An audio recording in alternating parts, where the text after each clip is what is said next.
आदाब, सलाम, नमस्कार। मैं मोहम्मद कमर रिज़वी पटना से। अभी मैं जेडीआर के कन्वेंसर जनाब अशफाकुर रहमान साहब के यहाँ उनसे कुछ बात करने के लिए आए हैं। आज मैं तीसरे मोर्चे के और जेडीआर के राष्ट्रीय संयोजक जनाब अशफाकुर रहमान साहब से कुछ बात करने के लिए आए हैं। जनाब अशफाकुर रहमान साहब, आप तीसरे मोर्चे जो बनाए हैं, क्या मकसद है? बिहार में इसका क्या विकल्प है? इसमें जनता यहाँ की आप लोग के फेवर में वोट करेगी?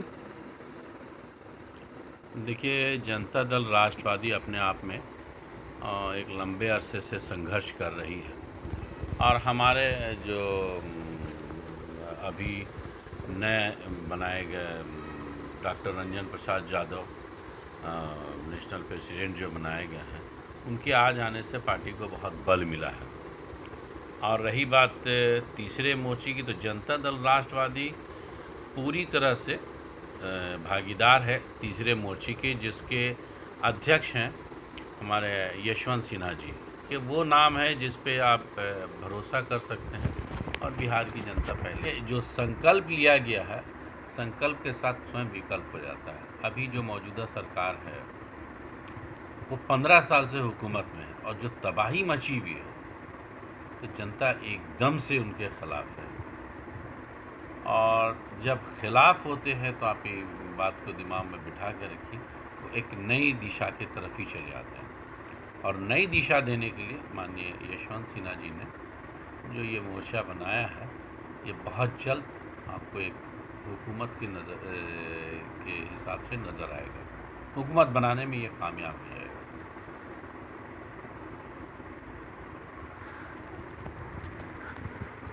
अभी बिहार में क्राइम का ग्राफ बहुत ज़्यादा बढ़ गया है, जिसमें 15 साल पहले आरजेडी भी और 15 साल ये नीतीश कुमार, 30 साल में दोनों का यही।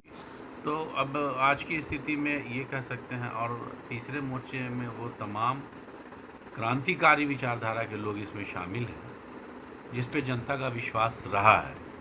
और सबसे बड़ी बात है कि 83 साल की उम्र में माननीय यशवंत सिन्हा जी मैदान में उतर गए हैं। ये बहुत बड़ी बात है। देश के और राज्य की जनता इस बात को देख रही है कि इस उम्र में उनका खून खौल उठा है और 25 साल के जवान की तरह वो हौसले के साथ निकल पड़े हैं। ये बहुत बड़ी बात है। उनकी कामयाबी को देखते हुए सरकार लॉकडाउन पर लॉकडाउन ये एक राजनीतिक प्रोपगंडा करके बढ़ा रही है कि किसी तरह से भी ये लोग कामयाब नहीं होने पाए। यही कहना है।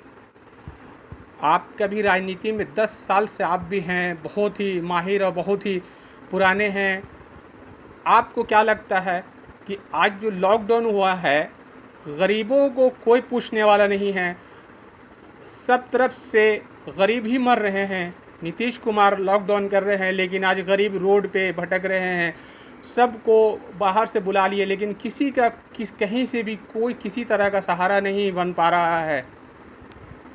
देखिए, पता नहीं कोरोना या कोविड है, वो अपनी जगह पे एक बीमारी है। ऐसे मियादी बुखार हमेशा होता रहा है। मुझे तो पता नहीं क्यों ये लगता है कि ये पॉलिटिकल बीमारी है, और ये पॉलिटिकल बीमारी है और कुछ लोग तुरंत भर में ठीक हो जा रहे हैं। भारत में औसतन 2-2.25 करोड़ लोग सालाना मरते हैं। उस मृत्यु दर को आप कहाँ छुपा रहे हैं? इसका मृत्यु कैंसर से मरने वालों की संख्या 90% के लगभग होती है। इसमें 2% से नीचे है। तो इसके लिए जिस तरह लॉकडाउन दिस दैट जिस तरह का हंगामा किया है, भारत की अर्थव्यवस्था को ये कोलैप्स करा देगा। राज्य सरकार समझ नहीं रही है। हमको लगता है कि WHO किस तरह से ये दिशा निर्देश दे रहा है, क्या इससे लॉकडाउन से रोक लें। ट्रीटमेंट पे ध्यान देना चाहिए। आज फिर हम उसी आ गए हैं आयुर्वेद और होम्योपैथ पे। काढ़ा पियो और हाथ धो और मास्क लगाने और हाथ ये करने से क्या कोरोना नहीं होगा? आपने इतना दिन खोल दिया तो क्या हुआ? लाखों करोड़ों लोग एक दूसरे से मिले।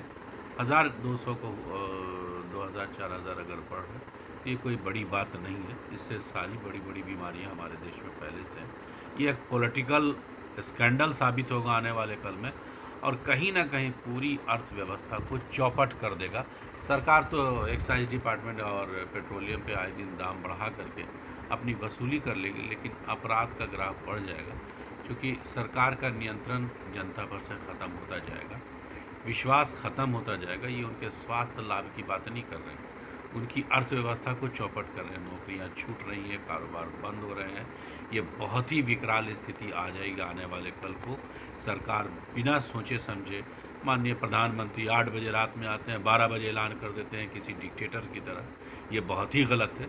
किसी चीज़ को तर्कसंगत तौर से लाया जाए और तर्कसंगत ढंग से समझा दिया जाए तो शायद उससे ज़्यादा अच्छा असर होगा। आज बिहार में स्वास्थ्य सेवा चरमरा गई है, बैठ गई है। हर हॉस्पिटल का हालत ख़राब है, कहीं कोई इंतज़ाम नहीं है, न कोई पीपी किट है, न किसी तरह का से कोई जांच हो रही है।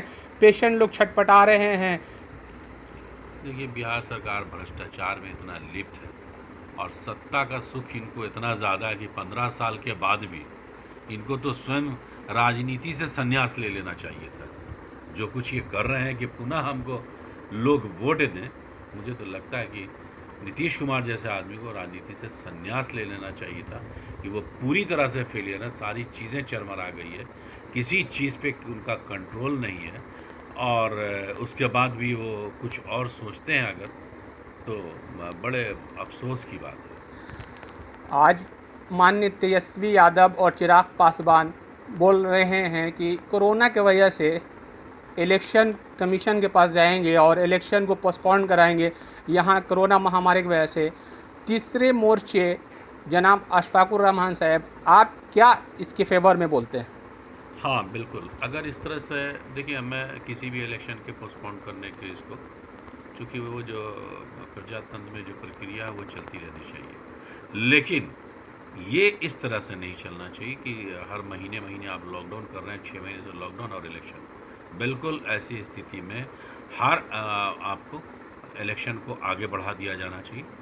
इलेक्शन से 3 महीना पहले कंप्लीट ओपन होना चाहिए, तब जाके इलेक्शन होना चाहिए। बिल्कुल इलेक्शन अभी आगे बढ़ा दिया जाना चाहिए। तीसरे मोर्चे में पूर्व वित्त मंत्री यशवंत सिन्हा आने से कितनी मजबूत हो पाएगी बिहार में?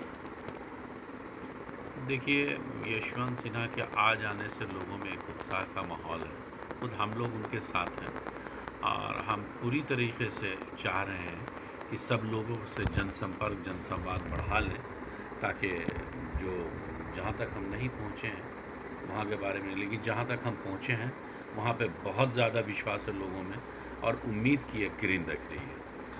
आप लोग 7 तारीख से जन संवाद एक रैली की तरह एक निकाला भी था, लेकिन लॉकडाउन होने से पोस्टपोन करना पड़ा। हाँ, वो तो जाहिर है, लॉकडाउन सरकार ने कर दिया तो अब आगे हम लोग जा नहीं सकते थे। हम लोग जन संवाद कार्यक्रम कर रहे थे और उसमें बहुत अच्छा जन समर्थन मिल रहा था।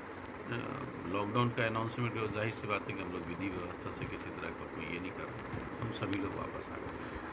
आप लोग जितने भी सारे समुदाय के लोग आपके साथ हैं? हाँ, सारे समुदाय के लोग इतना ज़्यादा ठगा हुआ महसूस कर रहे हैं कि वो हमारे साथ आ ही गए। मुसलमानों के साथ एनपीआर एनसीआर की वजह से बीजेपी और नीतीश कुमार ने जो ठगने का काम किया है, आप यहाँ जो तीसरा मोर्चा है वो आवाम के बीच में क्या मैसेज देंगे? देखिए, सीए के नाम पे भारत का जो भी संविधान को मानने वाला नागरिक है वो उसके साथ नहीं है, मिला है। सही माने में सोचा जाए तो यही इतना वोट मिला है, तो बाकी सारा वोट उनके साथ नहीं है। रही अल्पसंख्यक समाज की बात, तो अल्पसंख्यक समाज को तो उन्होंने सीए के नाम पे अल्पसंख्यक समाज तो सुनना ही नहीं पसंद करता है। ये ऐसा कानून है जिसको बच्चा बच्चा जानता है और आपने देखा है पिछले दिनों। और मेरे साथ जितने लोग भी इस तीसरे मोर्चे में हैं, खुद यशवंत सिन्हा जी, ये सभी सीए के विरुद्ध शुरू से रहे हैं कि ये असंवैधानिक कानून बनाया गया है, जाति और धर्म के नाम पे भारत में बनाया गया पहला कानून है। ये आज नहीं तो कल ये रिवोक होगा, ये ख़त्म होगा, इसके पक्ष में कोई नहीं है। ऐसी कोई सरकार जिसने इस कानून को बनाया है, मैं खुद अपने